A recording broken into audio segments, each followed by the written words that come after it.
Modern neuroscience tells us that instead of writing down things we're thankful for in a journal, simply listening to and connecting with positive stories about people can better help shift our immune system into balance.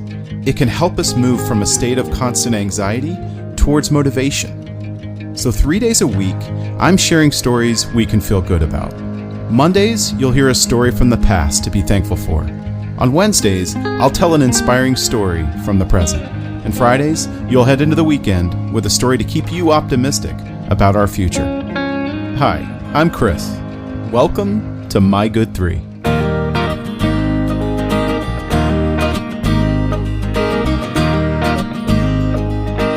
Alright, happy Wednesday.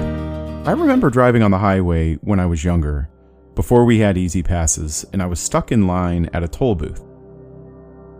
When I finally got to the booth to pay my toll, the attendant waved her hand, motioning for me to keep driving. I paused and she said, "The person in the car in front of you paid your toll. Have a great day." It took me a moment, but I knew what I had to do. So I floored my 10-year-old Honda Accord hatchback, and that didn't get me anywhere. So I was never able to catch the person and give them a smile and a thumbs up.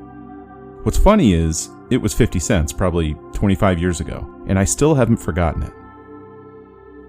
This is a story about doing something really kind without ever knowing who it will impact, and how it can have a lasting impact on them and on many others.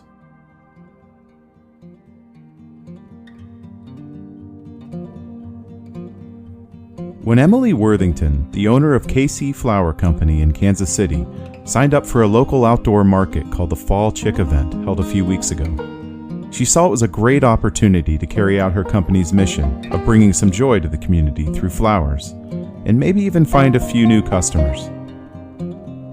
It was a perfect early fall day, and with over 120 vendors, food trucks, and kids decorating pumpkins, there was a lot going on. And flowers are always a hit at an outdoor event in the fall, so Emily was busy. At one point, a woman she didn't know purchased a flower arrangement, and when Emily handed them to her, the woman handed them right back and said to please give them to someone who might need them today. And just like that, the woman walked away. Emily stood there, a little unsure of what to do. The woman manning the booth next to her happened to hear the entire thing, so when Emily turned to her and asked, "How do I know who to give these flowers to?" the vendor next to her said, "You'll know." Needless to say, Emily was moved. She set the flowers aside and kept working. Just as she was wrapping up her day and the event was coming to a close, a new customer approached the booth, dressed in all pink, and told Emily that she was looking for some flowers for her sister-in-law. She then asked Emily if her company made arrangements that would be good for her funeral, because her sister-in-law had just passed away from breast cancer. Immediately, Emily knew what to do. She handed her the flowers, explaining that someone had already picked them out just for her. And when she did, Emily says that she'll never forget the look on the woman's face.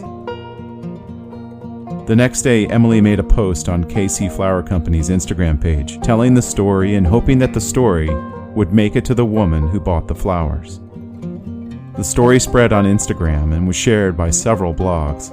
It has since inspired countless people, and all because a woman decided to spend a moment and a few dollars to make someone's day, someone she'll probably never meet.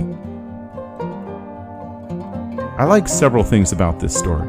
One, of course, was the random act of kindness. I also like how the flowers found the perfect home. And finally, I think it's important for us to share moments like these when they happen. And I like how Emily took time out of her day to make a post with the hopes of it making its way to the right person. But also, I like that we all got to hear it, because we need this story in our lives for balance. I recently reached out to Emily to see if she had found the woman. She said she still hadn't found her, but still hopes the woman might hear the story eventually. She says, "This is one of the many reasons I love what I do. Flowers are so powerful and bring so much joy. In this case, more than I ever knew possible."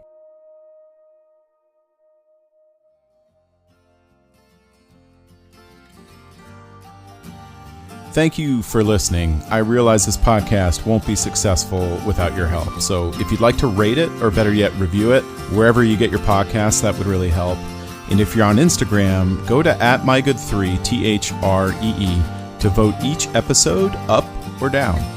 I'm also excited to read more Good 3 stories from listeners, so just go to our website, mygood3.com, and submit a story of your own from the past, present, or future, or all three, and maybe I'll use it in an episode.